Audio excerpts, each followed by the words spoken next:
मेरा बच्चा चटाई में सोता था, उस समय हम नहीं रोया, उस दिन नहीं रोया था हम, लेकिन जो अपमान किया ना उस दिन, हम दिल हिल गया।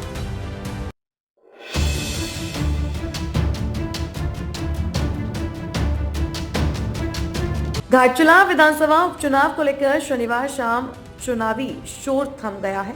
अब सभी प्रत्याशी और दल डोर टू डोर कैंपेनिंग करेंगे। इसके साथ ही सभी की धड़कनें तेज हैं। जीत का सेहरा किसके सर बंधेगा, इसका फैसला तो 14 नवंबर को आएगा। मगर घाटशिला उपचुनाव कई मायने में बेहद खास होने जा रही है।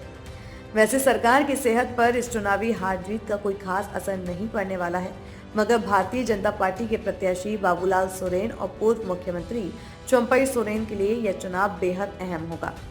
यही कारण है कि शनिवार को चुनाव प्रचार के अंतिम दिन चंपई सोरेन भावुक नजर आए, यहाँ तक कि उनकी आंखों में से आंसू ही निकल पड़ा। हालांकि पूर्व सीएम चंपई सोरेन ने इसके पीछे झारखंड मुक्ति मोर्चा द्वारा अपमानित किए जाने को वजह बताया। मालूम हो कि घाटशिला विधानसभा उपचुनाव के प्रचार के दौरान राज्य के मुख्यमंत्री हेमंत सोरेन ने भाजपा प्रत्याशी बाबूलाल सोरेन की तुलना बैल से की, जिसे भाजपा ने जहां मुद्दा बना लिया, वहीं पूर्व मुख्यमंत्री चंपई सोरेन ने इसे अपने दिल पर ले लिया।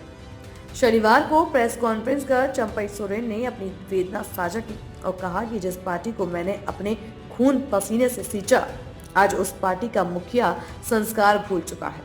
उसे न आदिवासियों की चिंता है, न राज्य की जनता की। राज्य में आदिवासी खतरे में है। आदिवासी बहन बेटियों की इज्जत लूटी जा रही है। राज्य का डेमोग्राफी बदल रहा है। इसकी चिंता करने के बजाय उनके बेटे की तुलना बैल से की जा रही है। उन्होंने घाटशिला की जनता से इस अपमान का बदला लेने की अपील की है। अपमान किया ना उस दिन, हम दिल हिल गया। मेरा आंसू नहीं रुक पा रहा था, आज भी नहीं रुक पा रहा था। मैं क्या किया था, हम टाटा शहर में मजदूर आंदोलन करता था। टाटा ने हमको रोकने के लिए 50 लाख गुंडा को देके हमको मरवाने के लिए हमारा पास संदेश आया। हमने कभी जान को परवाह नहीं किया और वो आंदोलन का हम सफल किया। 3 से 4 हजार आदमी को हम ठेकेदार मजदूर को हम वहां पर स्थायी नौकरी दे दिया। इतना दुश्मनी के बाद भी कभी हम आंख से आंसू मेरा नहीं गिरा था। सब आदिवासी को सबसे ज्यादा हमने स्थायी नौकरी दिया है टाटा में। उसमें छत्तीसगढ़ का भी कुछ आदमी था, 100 आदमी करे, वो लोग भी उसमें लोडिंग अनलोडिंग काम करता, तो वो लोग को भी आज नौकरी मिल गया। तो एक दिन हम जो हरघाट गुरु बागडा में सीपी टोला कहता है, उस क्षेत्र में हम जा रहा था। वो लोग बोलते हैं आप हमारा घर में चाय पीजिएगा। हम चाय पीने घुस गया। नहीं, हम बोला बरामदा बटे, नहीं आपको भीतर जाना होगा। क्यों? तो हम देखा जहां पर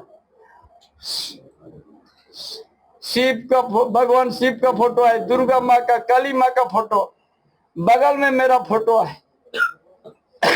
हमको लगा मेरा फोटो वहां क्यों लगा? ये तो जन्मदाता है, आप तो अन्नदाता है।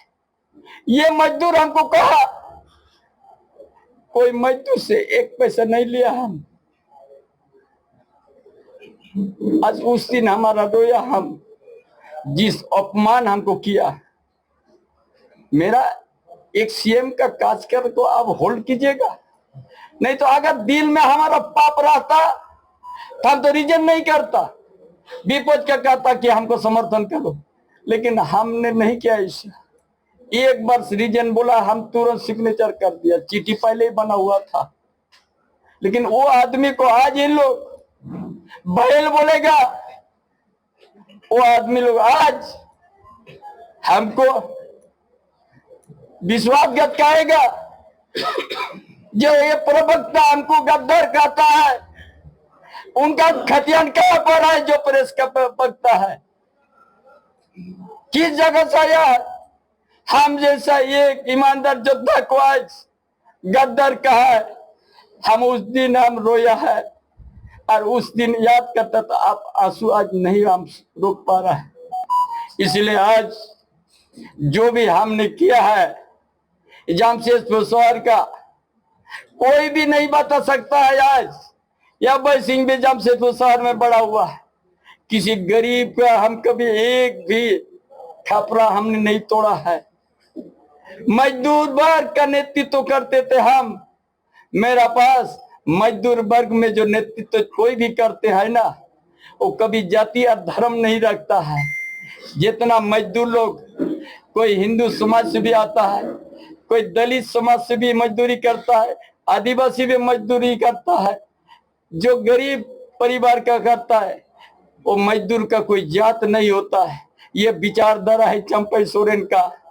कभी हमने जात का नहीं बात किया हम, क्योंकि मजदूर नेतृत्व से हमने अपना पहचान बनाया।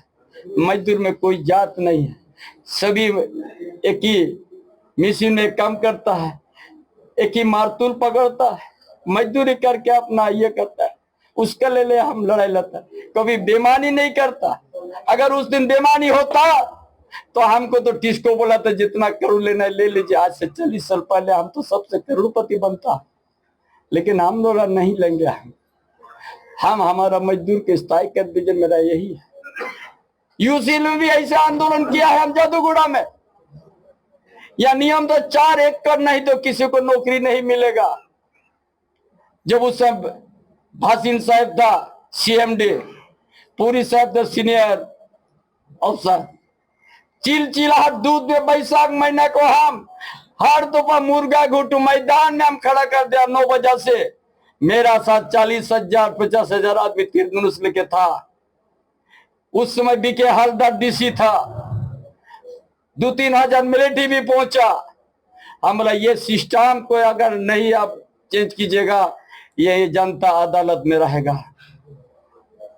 4 बजे जाके DC हलदार घोषणा किया, 4 एकड़ के जगह में जितना ही अगर उनका नरवा महिष में चल गया जमीन, अगर 3 भाई आए तो अगर 3 डिसमिल है तो तीनों को मिलेगा नौकरी। ये हमने ऐतिहासिक फैसला सुनाया है। ताज़ा खबरों से जुड़े रहने के लिए हमारे चैनल को सब्सक्राइब करें और बेल आइकन को दबाना ना भूलें, ताकि हर खबर की नोटिफिकेशन आपको मिलती रहे।